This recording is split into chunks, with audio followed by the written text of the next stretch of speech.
So what is the role of the hypothalamus? It regulates appetite, thirst, sexual drives.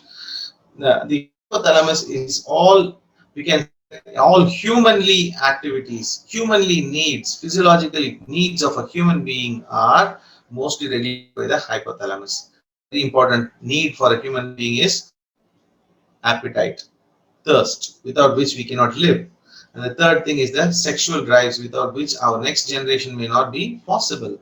And these three important structures are controlled by the hypothalamus, and that is a very important structure. Now, what is the role of the thalamus? Thalamus is a very important sensory integrating center. Now I am talking to you on this forum.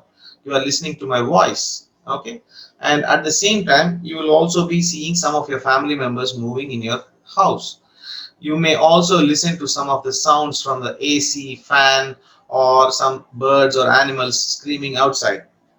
But your attention, I perceive, is only towards me. Am I right or not? How this is possible? Why your brain is not processing the other sensory inputs which are received from the environment? That is because the thalamus is the one which filters out, which are all non-significant sensory inputs that are going towards your conscious level. It will not allow all the unwanted sensory inputs to go to your conscious level, that is to your cerebral cortex. It will allow only meaningful, required sensory information to the brain. So as of now, that is my talk. If suddenly you get a very bad smell in your room, or sometimes if you feel like some LPG gas or some electrical circuit smell is coming in your room, that some burnt smell is coming in your room, suddenly your attention will focus onto that particular thing.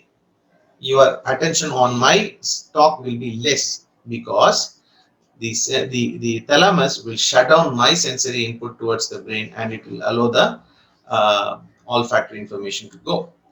But one important thing you should know is the only sensation that can reach the brain without going to the thalamus is your olfactory sensation. That is your sense of smell. All other sensation like your visual, your auditory, your superficial sensation, deep sensation, all these things will definitely go to the thalamus, and then only even the taste sensation will go to the thalamus, and then only it will go to the brain, to the spinal, to the cerebral cortex. But the sense of smell can directly reach into the spinal cord, to the cerebral cortex. I will tell you one simple example for this in Ramayana.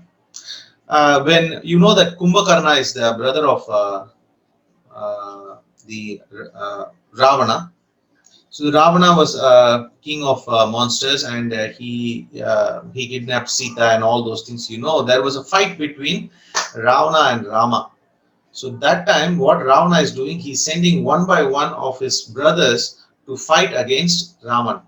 But every time they send, they are failing. But his best weapon is the Kumbhakarna. Kumbhakarna is a one who is very tall and gigantic person, who used to sleep for 6 months and who used to be awake for 6 months. So the war has happened in a time when Kumbhakarna was sleeping. He was in hibernation. So how to wake him up? Ravana did not know. He sent a lot of animals like the elephant, the horses to kick him and get him up, because he's such a huge person.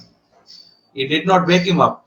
He sent his soldiers to poke him with knives. That also did not wake him up.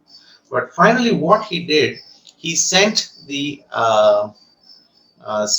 food substances of his favorite choice, and he made the smell to reach his olfactory buds. So what happened? He, with the smell of this food, he woke up. So I don't know whether this is designed physiologically or mythologically, but this story is a very significant story. I correlated it with the thalamus. So why I'm trying to say this is the smell sensation can reach the brain very faster. It can also be applied in our rehabilitation of coma patients. When we give noxious stimuli to the patients who are in coma, to stimulate their brain directly, because we know that it is not going to relay through the thalamus. Even patients who have thalamic infarction will have processing problem in the sensory information. In case if they are in coma, we can use the um, olfactory sensation. Got it? That is the role of the thalamus.